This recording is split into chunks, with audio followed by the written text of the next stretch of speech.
Hello? Sorry for the initial confusion about the whole username thing. I figured I should change my name to something a little bit more fitting. Since I don't draw that much anymore, I've instead morphed into a multi-eyed winged beast that sees everything all the time and never sleeps. Also, since I work on a lot of hell content now, I figured that turning into a biblical angel as a pseudonym is kind of funny. Plus, it's like my name, but cooler. That being said, long time no see! I'm back again to talk shop about the latest Vivzy Pop H project. Oh, howdy. After watching this episode, I'm sure a lot of you think that working on these shots kind of ends up like this. And you know what? You're 100% right, and red is the only color I see now, which is great because it makes directing really, really easy. But in order for it to even get red, we have to make it red. So let's saddle up and get started and talk about the Harvest Moon Festival episode of Helluva Boss. I was fortunate enough to play a mini director of photography kind of role by designing different lighting situations for my team to follow. So after everything was designed, I sent it off to my team and it was time to get cracking. So let's flip through my files a little bit. My favorite ones that I was doing for this episode were probably the Stolas shots like this or the big shots at the very end, which you get to see a little bit later, but I just really enjoyed how all of this turned out. So I had to do some masking to make sure that the rim light has a nice kind of fade off. And then I was also able to really explore different types of layer style combinations.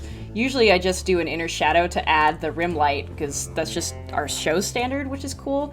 But what I didn't know is you could actually stack layer styles on top of each other and get this nice little this nice just extra bleed of color that just brings some warmth to everything, and I just, it's so yummy. It was really great to experiment around to see what fit. Stolas' eyes, that's another thing. Stolas' eyes always glow, so gotta make sure that those were cool, and I figured out a way to make it have a soft enough glow where you didn't lose the line art, because otherwise it would have just kind of, it's just a little bit sensitive. So yeah, I thought that was kind of neat.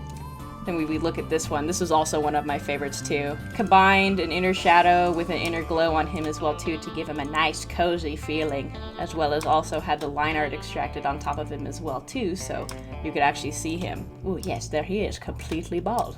No color at all.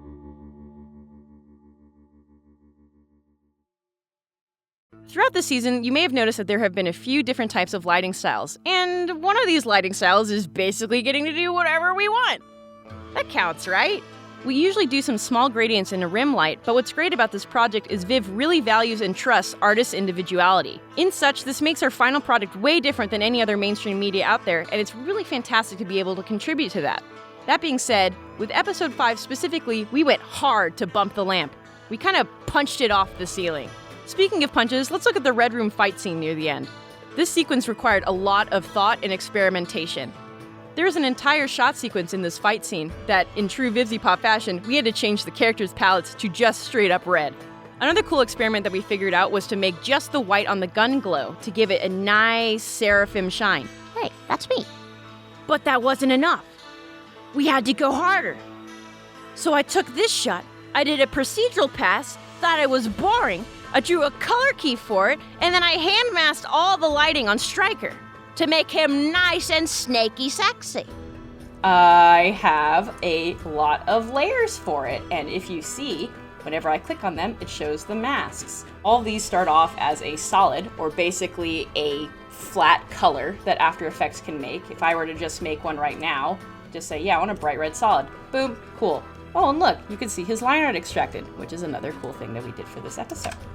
Clicking on everything, you can see all of the masks that I used for this, and I kind of went a little bit overboard. So each of these different colors represents a different type of mask that I used to sculpt the light around his face, and you can manipulate each one separately. Not every one of these masks is specific to the character's animation. And what I mean by that is, let's take a look at this pink boy over here.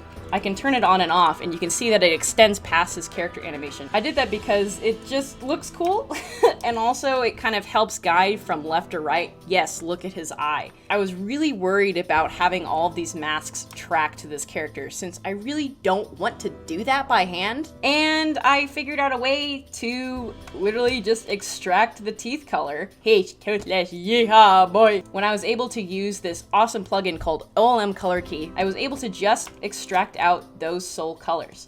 So that being said, I was able to use that as a mat for me to track all of my masks too. Then one of the last things that I did was I added a little lens flare. Ooh. We also got the chance to experiment with new CG backgrounds, which was a challenge in its own self, but wow, did it turn out cool. Let's look at these last two that I did for the end.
Yeah, this show is honestly the coolest, so I'm going to ramble for a bit while I play more before and afters that I did.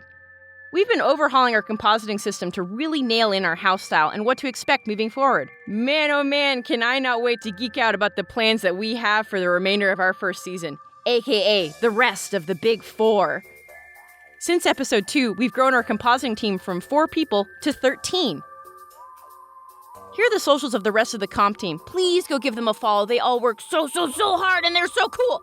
Everyone came from such different walks of life, whether it's industry professional compositors or just motion graphics that want to try working on things, or live action compositors that want to work on cartoons, to people that just want to do it as a hobby for hell money. Also, kind of real talk too, I apologize for the delay in making these. I still want to figure out how to approach doing episodes 1 through 4. Watching the comp department and frankly the entire studio grow and improve has been such a cool thing to witness. On top of that, I did the Blitz doodle sketch plan thing, and that was really fun, and I want to dive into that as well too. But hell projects aside, I have my winged eyes on a bunch of other projects that I'm eager to talk about next. I'm currently the lead compositor on Toucan Birdie Season 2, coming out on Adult Swim this summer. Ho-ho! And they gave me permission to make a breakdown video as well. I'm also lead compositor on Lackadaisy and Farfetched, and they gave me permission to stream some of my work on there too, so keep an eye out. I also did some comp work for The Odd Ones Out here and there. And I'm compositing an entire animated short for somebody very special, and I can't wait to share with you guys what we've been making there. That all being said, none of these opportunities would have ever come my way without these little sinners and Viv's ever-gracious trust in my abilities. So huge round of applause for Vivian Madrano for liking my shit! So if you want to continue supporting us, please check out our Shark Robot store for exclusive merchandise. Or, if you don't want any physical goods but you want some nice sneaky peekies, pledge to Viv on Patreon. All proceeds from merchandise and Patreon pledges go directly back into the Spindle crew, so we can keep our hands moving to make more free content for you. If you want to support my dog Laika, make sure to like and subscribe to my channel. Want to go past my channel and follow me on other social media? Check out Serval Seraph on Twitter and Instagram.